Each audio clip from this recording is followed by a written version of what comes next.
әжетханада түкірме. Бірде Шайқы Бұрқы Ібілісті көріп қалады. Сөйтіп дауыстап: әй Ібіліс, сен осы адамзатты қашанға азғырғаныңды тоқтатасың деп сұрайды. Сонда Ібіліс: адамзатты өле-өлгенше азғыруымды тоқтатпаймын. Мен үшін ең қолайлы сәт адамның өлім сәті депті. Сонда Шайқы Бұрқы: неге олай дедің деп сұрайды.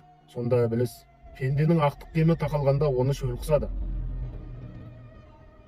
Науқастың бұл жағдайын қасындағылар білмейді. Сол кезде иманын ұрлауға мен келемін. Бір тамшы суға зар болып жатқан бейшараға бір кесе суды көрсетіп азғырамын дейді. Егер Алла жоқ, пайғамбар жалған деп айтсаң, мына бір кесе суды беремін деп алдаймын. Егер оның сенімі әлсіз болса, ол менің дегеніме көнеді. Иманын бір кесе суға айырбастайды. Сонда Шайқы Бұрқы: ей малғұн, бір кесе таза суды саған кім берді деп сұрайды. Сонда Ібіліс: менде таза су жоқ. Кеседегі су оның өмір бойы әжетханада түкірген түкірігі, өзінің түкірігі.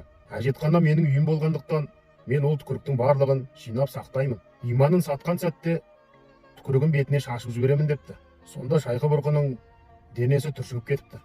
Содан бастап әжетханада түкіруге болмайды деген тыйым қалыптасыпты деседі.